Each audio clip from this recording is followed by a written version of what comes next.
Today we're talking about counterpoint. What is it? How can it help you? If you're a musician or composer, why should you care? These are all important questions. So I want to start with what counterpoint is because some of you may not be familiar with what that actual term means. Basically what it means is you have two independent melodies that when played together create harmony. So it's a way of creating harmony without actually having to think about chord progressions. If you follow some basic voice leading guidelines, you can create harmonies that work and can be analyzed according to tonal applications. Now, there are ways to write counterpoint where it is not tonal, and you can actually write dissonant counterpoint. You can create your own forms of counterpoint. But the counterpoint I'm going to talk about today is going to be tonal counterpoint, and we're going to deal with a Haydn piece. So we're going to get right into this.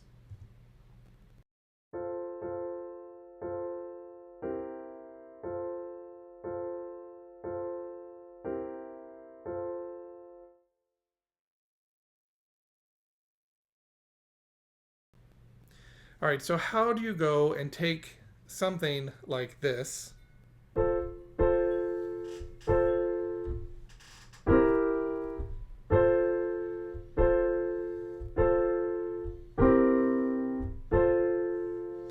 to something more?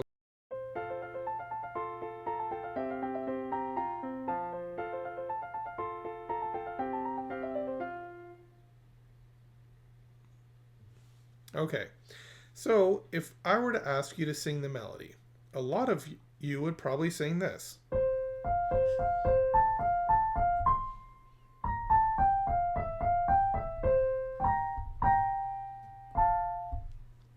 It's the most recognizable aspect of the melody.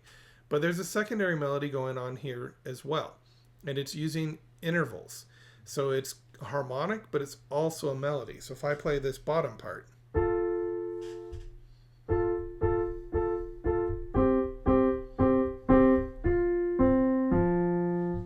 that is a melodic line as well. It's a little bit less interesting than the top line because the top line really has a high point and it comes down and it comes back to the initial pitch. But what we really have here are two melodic ideas that when stacked together create forward motion. And it's the same exact chord structure as what we saw in the previous slide. So all Haydn's doing here is he's now taking that chord structure and turning it into something melodic. At its core, that is what counterpoint does, is it takes something that is just a block chord and it turns it into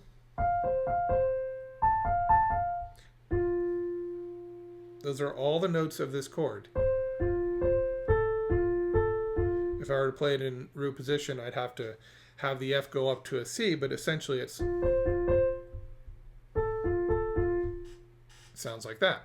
So we have this progression of ideas. So how does Haydn do this? I'm going to show you how this can be related to first, second, third, fourth, and fifth species. These are types of counterpoint. So when we say species, what I really mean is types. And back in the day, we're talking 16th century here, composers were taught the rudiments of voice leading and how to compose effective melodic lines using voice leading. So let's see how this works.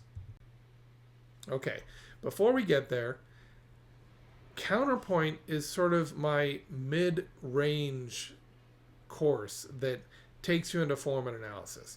So if you were to start from the beginning, I would recommend you start with ear training, theory, and audiation. So the way you can do that is the staff speaks, teaches you a little bit of theory, it teaches you to read the notes on the staff, and then flawless ear training is perfect for after the staff speaks, because flawless ear training takes some of the audiation and ear training you started in the staff speaks, and it takes it to the next level. It helps really open up your ear. Then you can take an audiation course, and then, and only then, would I suggest you start the counterpoint course. They're sequential. So you learn the techniques for audiation, be able to hear everything in your head in the ear training, theory, and audiation sequence. And then in counterpoint, we really take that audiation and help you hear really in 2-part, 3-part, and 4-part textures. We solidify what we learned in audiation while teaching voice leading and how to essentially compose music. And then when we get to form for composers, you are writing specific types of music. You're writing forms like sonata form, rondo, and I'm guiding you through these and I'm telling you exactly how to create the themes for various types of forms. The main forms we talk about are binary, ternary, sonata, solo movement, minuet trio, concerto, and symphonic forms. And what makes this particular course a little bit different than other courses is it is audiation based. I'm teaching you to compose as we go. We're analyzing music not from the standpoint of here are the Roman numerals and that tells you nothing about the piece. We're taking it a step further and I'm showing you why certain structures work and how you can adapt them to your own music and even how you can find those structures in your own music. But we start with almost an academic viewpoint of form where we really go over everything that's important about the various types of themes, and then we get creative. And really, to be honest, the entire way through we're being a little bit creative because I'm always showing you how form relates to your own composition. So it's a very practical course. It's something I always wanted to do, and I'm glad I can finally get close to finishing this because it's pretty much done. But at this point, you can take it for several months before you even catch up with me, and you won't be able to catch up with me at this point because I'm almost done. So if you want to start this sequence, highly recommended you do that. That's sort of the aside. Now let's get back to Counterpoint.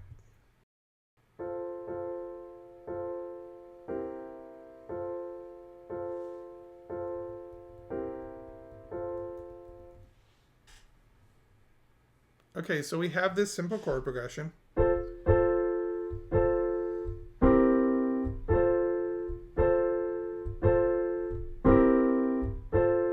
It's a very static chord progression, but do you notice how with even no melody present, you can hear cadences? You can hear where sort of the middle and end of the phrase is.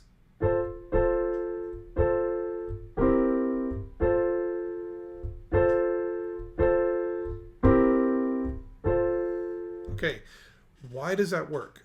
Because we have a very consonant, stable chord in root position. We're in F major. This is an F major chord.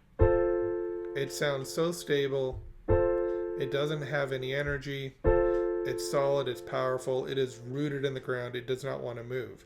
But then we come across this dominant chord.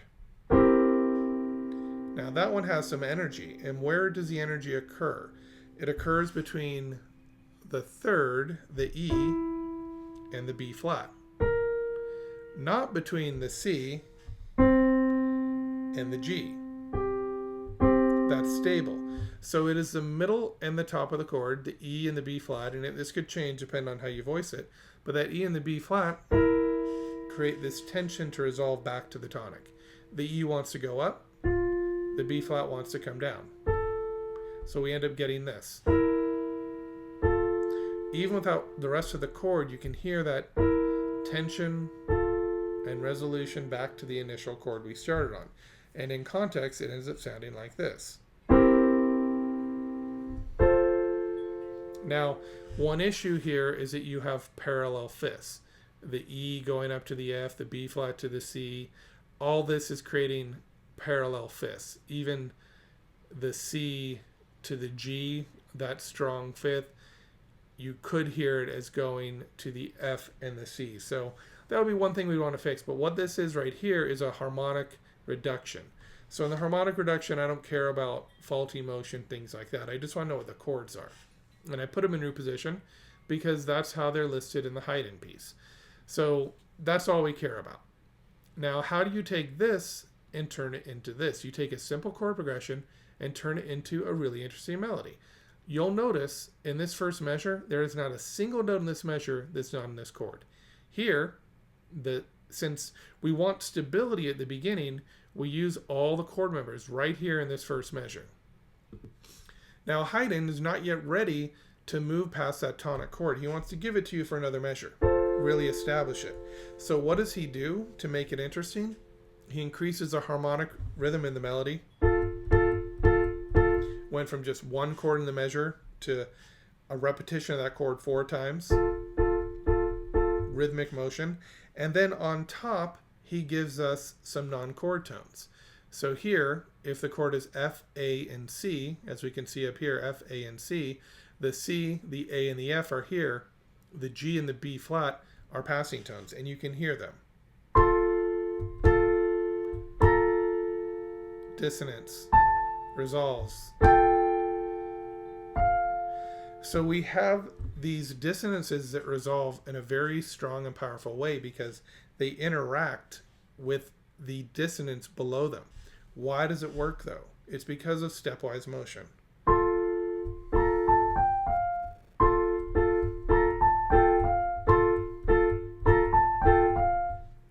You can hear that stepwise motion. You can hear that resolution.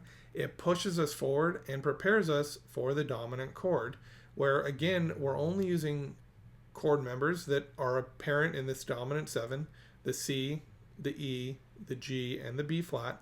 The F is a non-chord tone, and the B flat is a 7th. And remember what the 7th did? It wants to come down.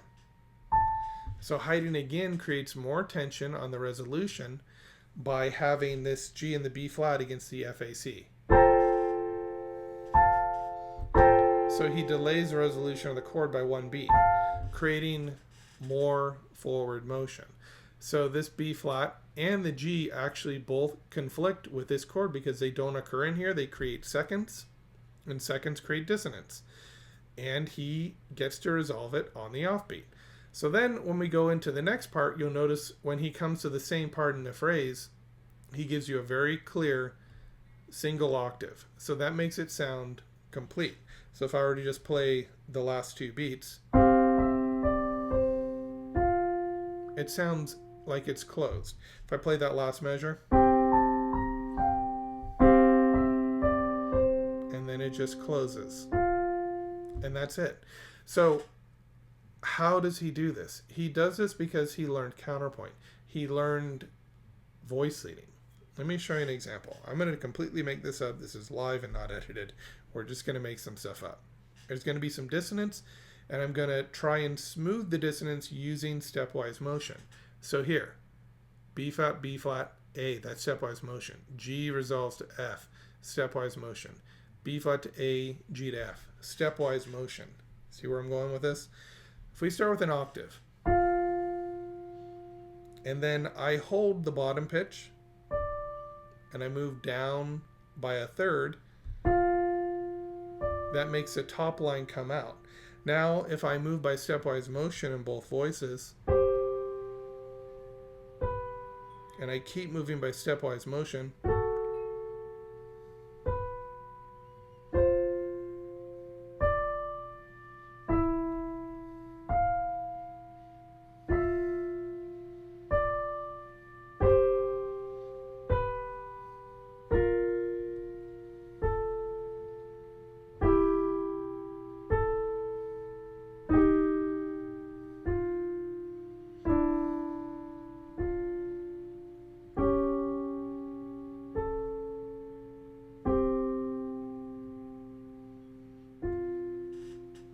I was basically able to create something that more or less worked, because every time I heard a dissonance, I resolved the dissonant note by step into a consonant interval. And there was a little bit of intellect involved there, but I was just using voice leading. I completely made up something that worked because I used good voice leading. And that's what Counterpoint teaches you. And it teaches you kind of this superpower, because you can write chord progressions without thinking about chord progressions if you follow voice leading.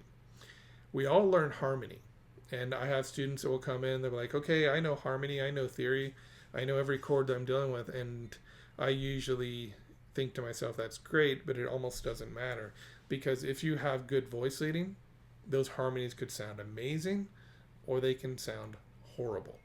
And so what composers used to do in the 16th century is they would learn proper voice leading through steps, and those steps were the species of counterpoint. So think of species as a type of counterpoint. You have the first type, second, third, fourth, and fifth. That's what we mean when we have the 5 species of counterpoint. So what I want to do for the rest of this little webinar here is I want to break this down and show you how this actually works in composition.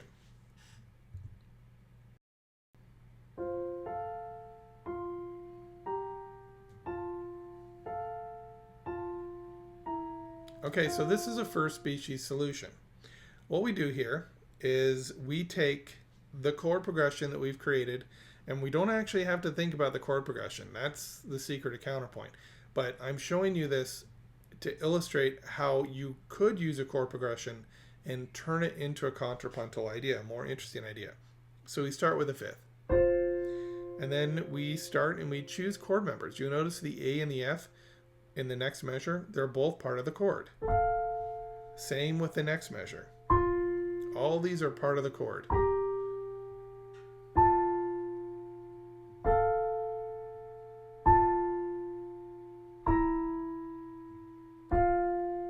And it sounds complete at the end. So one way we can think about this, if we take Haydn's initial melody and we break it apart, we start with this. But you break it down to first species, which is one note against another note. That's essentially what first species is.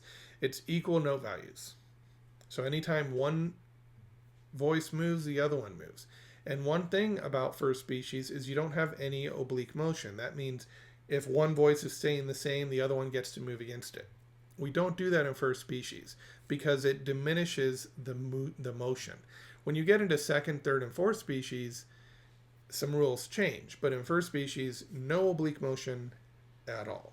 So here we have this initial idea. And it's based on Haydn's piece.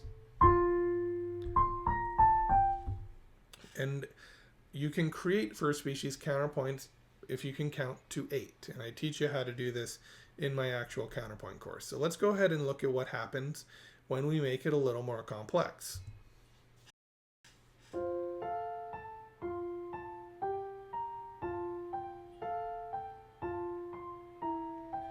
All right, this is a second species solution. So now I'm taking my first species, my downbeats are all still the same.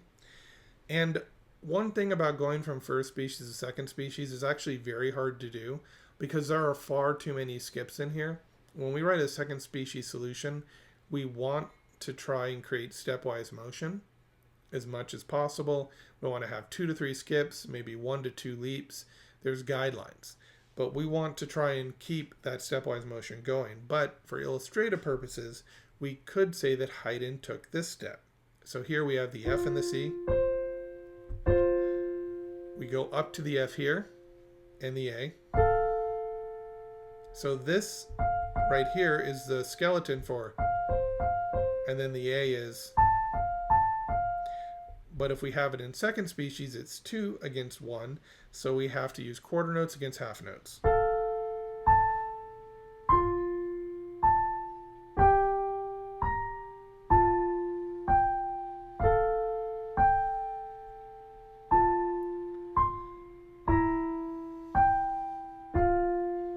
Okay, now one thing that I want you to pay attention to, you can hear 2 melodies. You can hear a melody on top and another line moving slower beneath it.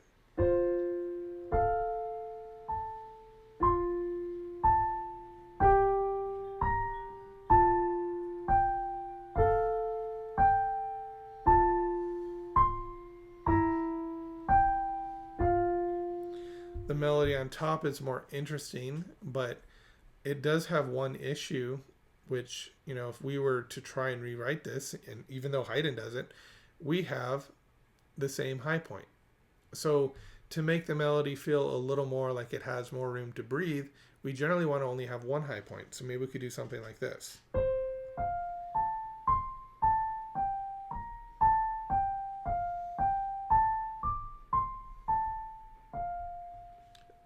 And you see how that version of the melody seems just a little more expansive. Haydn doesn't do that because he's trying to set something up later on in the piece. But he's violating a voice leading guideline that he learned. There's just so many of these guidelines that when you follow, they create better melodies. They create more interesting melodies. So second species is 2 against 1, and this is what you could end up with if we take Haydn's piece.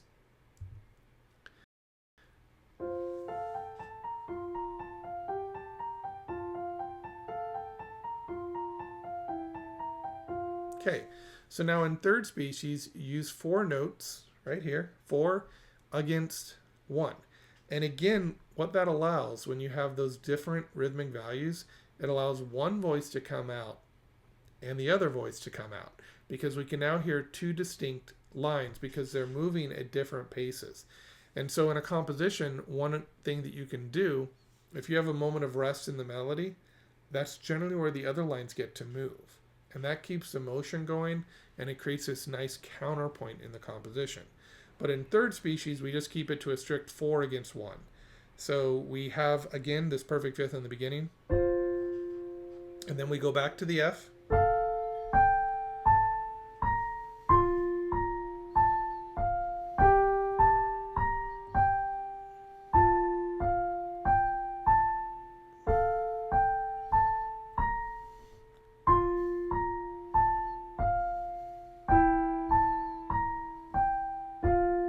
Do you hear that? You could kind of hear the bottom line and the top line. This is what third species does. Again, in third species, we'd want to use more dissonance. We're allowed to start introducing dissonances on the weak beats. You hear the F and the A, they still fit the main chord. The C and the A here fit the main chord. The B flat is a non-chord tone. Here, this A is a non-chord tone in this chord here, which is the dominant chord, C, E, G, B flat. So we always try and put the dissonances on the offbeats, and we move by step through them. It's that same principle I talked about in the beginning. So here, you feel that tension, resolution, tension, not as much though. You need to move. You can't stay there. That's more stable. That's the most stable. So we try and use dissonance in a way where we always leave it by step. So now let's look at 4 species.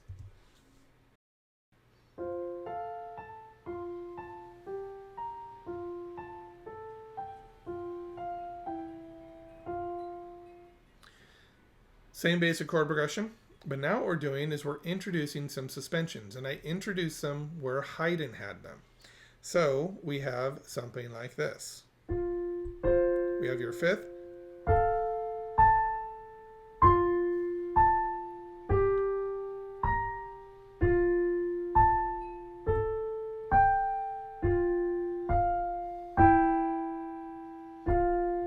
and there's actually one area where we do not have a suspension, and this would actually not be done in the 16th century strict style. So we're going to look and see if Haydn has anything like this in the composition. This is actually a retardation because it's going up. The suspension's occurring right here, the B flat to the A. So I'm just going to play this measure and this measure. Just going to play the offbeat. Consonant preparation and resolution. So with the suspension, you have a consonant preparation, a suspension, and resolution. And what that does is it creates just a little bit of color in the melody. Sounds like a resolution. And Haydn uses this to really good effect because what he actually does is he has a G and a B flat, so that gives you even more tension. And now it sounds like a real resolution. So if we take this a step further, we end up with 5th species. Haydn's composition. So here in the second measure, this A right here that was holding over, this is where we actually end up getting rid of it and we make it consonant. So to be honest, I don't know why that A is there at all. We're going to have to look at Haydn's original composition first. But what we have here is we have a 5th species solution. It's taking the 4th species solution and it's ornamenting it. So in order to arrive at that A, we use a B flat, come down to the A, and then here instead of having that dissonant A, we turn into a G, a B flat, and we start to use 8th notes. So in 5th species, what you do is you basically can borrow from any of the available species, and then you can turn it into a more florid composition using ornamentation. So here, we actually have a 1st species beginning, which is a little unusual. Here is a 2-to-1 relationship, so that would be 2nd species. This right here is actually going to be considered sort of a 1-to-1 relationship. And then since you technically have an F here on the offbeat, this is 2 against 1. So now it falls into second species. So we start to go back and forth between first, second, third, and fourth, although first is rarely used except maybe at the cadences or to start the piece. So we have these relationships, and these are really the four types of movement that are available in a composition. I mean, if you think about it, think of another type of motion. Unless you start to deal with 3D sound where it's coming at you, and instead of just high and low, we also have a visceral understanding of it. We have four different types of motion that can be combined to create almost every composition on the planet, with the exception of some truly atonal stuff. But even there, you're still using species counterpoint. You can still analyze the types of movement. Even if you have a chance composition where there's a tractor as one instrument and a bell as another, the tractor, when it's staying still, is sort of oblique motion. The bell, when it's ringing, is maybe first or second species. So there's still movement going on.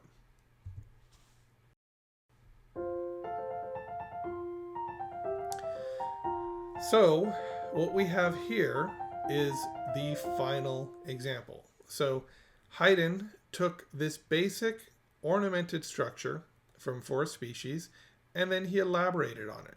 He elaborated with a chord structure that was present. And this is how he created this opening idea.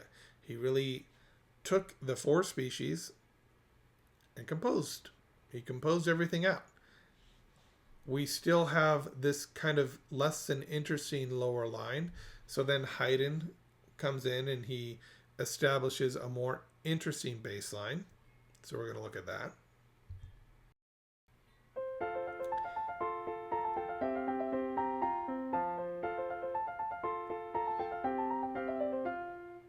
Okay, and so then he creates this line. We have bum, bum bum bum bum bum bum bum bum bum bum bum bum, bum bum bum bum bum bum bum. That rhythmic motion alone is propelling this piece forward. It's creating a very propulsive rhythmic motor that pushes the music forward. And here's the thing about this. Did Haydn sit down and say, I'm going to go from first species to second to third to fourth? No.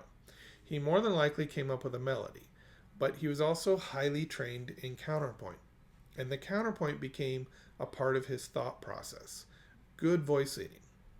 Here, there's something known as an arpeggiating 6/4 chord. It's basically where you go from a root position chord. It's a simple explanation. Then you go to a first inversion version of it, and then you go to the second inversion. And the rule with arpeggiating 6/4 progressions, because that's a type of progression, is if it's the same chord, you cannot make a voice leading error, because there's no parallel fifths, no parallel octaves, no augmented intervals. There's just perhaps awkward jumps, but they're all within one chord, so they're easier to hear. Here, Haydn's following that principle. We have these jumps, and here we have leaps, and here we have skips, but they're all within a simple chord progression, right? They're all within the F major chord. And here, he introduces the dissonance, but he follows it by step into a consonance, dissonance, consonance. Same thing here. So he's following these basic tenets of voice leading that we can learn in counterpoint and we can learn in harmony, and then we can apply them more creatively. But more importantly, what I have discovered as a composer who teaches music theory and trains other composers, when you can internalize things like counterpoint, you spend 6 months learning counterpoint, and you really put a lot of effort into it, and you audiate everything. So everything's getting into your brain, it's getting into your process. You come out the other side a better composer. You still sound like you. You're not thinking about the rules of counterpoint anymore, but the sheer act of composing almost daily in a strict style with strict rules teaches you about how music moves. And I'm talking mostly tonal music, but it applies to atonal music too.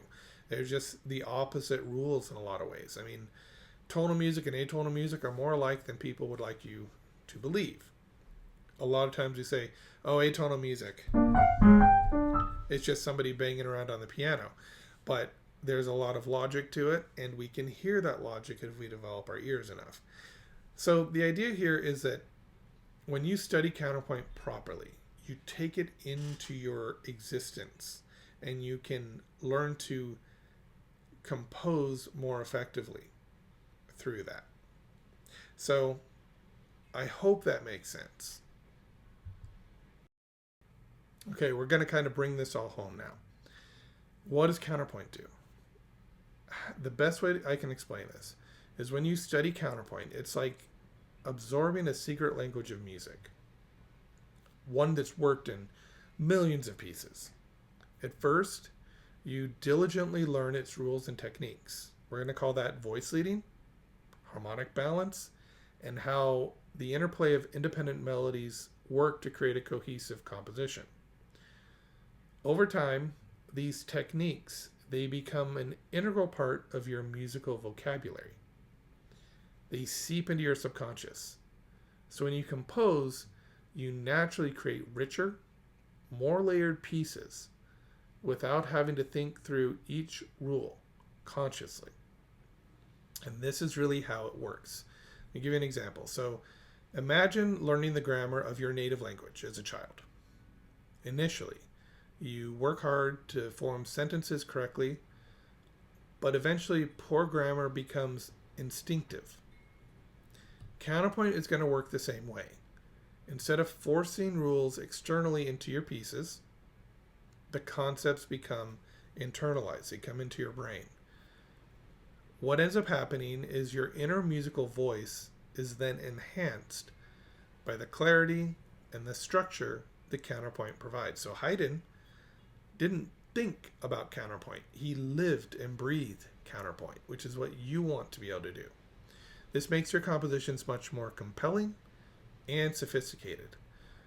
So in practice, a practical application of this is that elements like smooth voice leading, good transitions, balancing tension and release no matter what style of music you write, and creating independent yet harmoniously intertwined lines become second nature.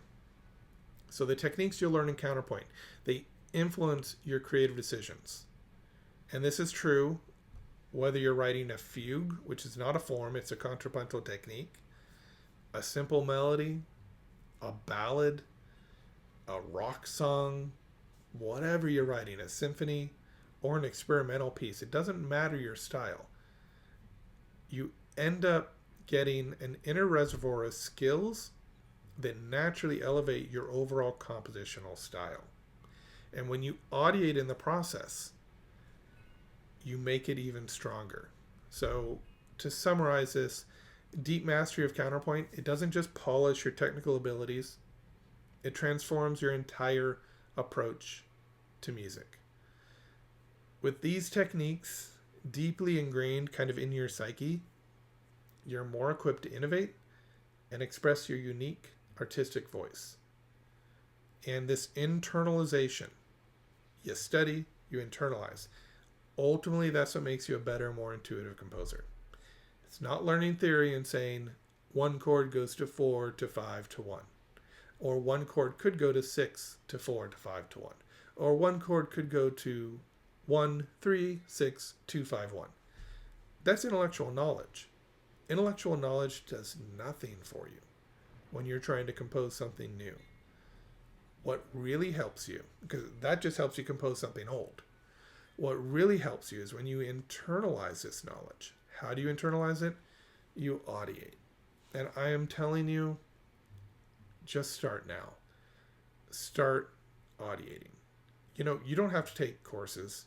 I think you can benefit from my 30 years of experience working out these concepts on my own because, okay, let's see how long. 25 years. Because I started when I was in my 20s, so about 25 years. And I had to figure this out as I went. I had to say, this works, this doesn't. I remember walking across campus one day and I was trying to hear just a simple minor third. I'm like, is that a minor third? Is that what I'm hearing? But I was doing it in my mind. And then I said, wait a minute, I can do that. I need to add more voices. And I had trouble adding more voices. So I started with a drone. and that made it easier. And then I could start hearing harmonies. And then eventually the floodgates open if you do this enough. But see, I've already been through this. I have the techniques that will work for most people. I can't guarantee it'll work for everybody, but I at least have a program that's not only based on my experiences, it's based on my experiences with countless students. So you have something that at least you know works for most of the people that I train. And I'm not going to say everyone, because you can never say that. There's always going to be unique situations. But typically, especially if I work with people independently, their compositions get better, their music improves, and they just become better composers and better musicians. So, just start it. It's worth it. I mean, how much time can you spend working on different methods and trying to figure out what works? I say you give one method a try and really try it for 6 months and see if you get a change. If you get any change with a method over 6 months and then it doesn't stagnate, it continues to challenge you, you have found a good program. Stick with it, because whoever created that program knows what they're doing. Okay, so this was originally part of a live session and I posted it. This is kind of my, bloopers, but this is just an example. So I posted this video earlier today. It was the same video, but the volume was really low. I recorded it a year ago. I didn't like the way I explained things, and I said, you know what? Don't be lazy. Record another version of this. So that's what you're getting now. You are getting part 2, my second attempt on this. Again, it's very much unscripted other than, the bullet points and the examples. But I hope that this one was a little bit better for you. So if you have any questions, please post them in the comments, since I'm not doing this live, and I will definitely try and answer them as best I can. Thank you for tuning in.